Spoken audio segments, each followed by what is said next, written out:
Hello guys, എൻ്റെ പുതിയൊരു വീഡിയോയിലേക്ക് എല്ലാവർക്കും സ്വാഗതം. എൻ്റെ അടുത്ത് പഴയ ഒരു 800 മാരുതി 800 ഉണ്ട്. അതായത്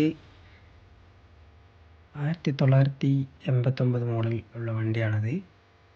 ഇത് പുതിയതായി പണിത് സെറ്റാക്കി പെയിൻ്റൊക്കെ അടിച്ച് ടിങ്കറിങ് എല്ലാം സെറ്റാക്കി പെയിൻ്റ് അടിച്ച് എല്ലാം സാധനങ്ങൾ പുതിയതായിട്ട് ഇടുന്ന വീഡിയോ അടുത്തായിട്ട് വരുന്നതായിരിക്കും. ഇതിൽ അത്യാവശ്യം പാച്ച് വർക്കും പിന്നെ ടയർ പുതിയതായിട്ട് പിന്നെ അലോയ് എല്ലാം മാറ്റി സെറ്റാക്കാനുണ്ട്. പിന്നെ പാച്ച് വർക്ക് അത്യാവശ്യം കുറേ ഉണ്ട്. പിന്നെ തുരുമ്പും കാര്യങ്ങളൊക്കെ അടിയിൽ തുരുമ്പൊക്കെ ഉണ്ട്. അതെല്ലാം ഒന്ന് സെറ്റാക്കി സീറ്റ് കവറൊക്കെ സെറ്റാക്കി ഇതാ ഇൻറ്റീരിയറിലെല്ലാം നോക്കി നിങ്ങൾ ഇതാ മറ്റേ സ്റ്റെയറിംഗ് ഒക്കെ പുതിയതായിട്ട് ഇടാറുണ്ട്. പിന്നെ സീറ്റ് കവർ അത്യാവശ്യം കുഴപ്പമില്ലാത്ത രീതിയിലുണ്ട്, കയറി പറഞ്ഞിട്ടൊന്നുമില്ല.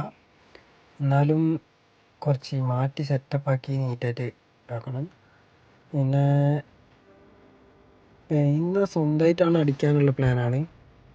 ഇത് ഞാൻ എങ്ങനെയെന്ന് വെച്ചാൽ അത്യാവശ്യം ഏറ്റവും കുറഞ്ഞ ബഡ്ജറ്റിൽ നിങ്ങൾക്ക് എങ്ങനെ ഈ 800 സെറ്റപ്പാക്കി മാറ്റാമെന്നുള്ള കണ്ടീഷനാണ് ഞാനിപ്പോൾ ഇതിൽ വീഡിയോ ആയിട്ട് ഇടാൻ പോകുന്നത്. അടുത്ത വീഡിയോയിൽ നിങ്ങൾക്ക് സെറ്റപ്പായിട്ട് കാണാം. എന്താണെന്ന് വെച്ചാൽ സബ്സ്ക്രൈബും ഷെയറൊക്കെ അടിച്ച് സെറ്റാക്കി വെക്കുക. അടുത്തതായിട്ട് ഞാൻ എൻ്റെ സ്വന്തമായിട്ട് അത്യാവശ്യം ചെറിയൊരു ബഡ്ജറ്റിൽ സാധാരണക്കാർക്ക് മെയിൻറ്റെയിൻ ആക്കാൻ പറ്റിയ വണ്ടിയാണ് 800. അതേ രീതിക്ക് ഞാൻ ചെറിയ ബഡ്ജറ്റിൽ സെറ്റാക്കി മാറ്റും ഈ വണ്ടീനെ. അതുവരെ നിങ്ങൾ കാത്തിരുന്ന് കാണുക.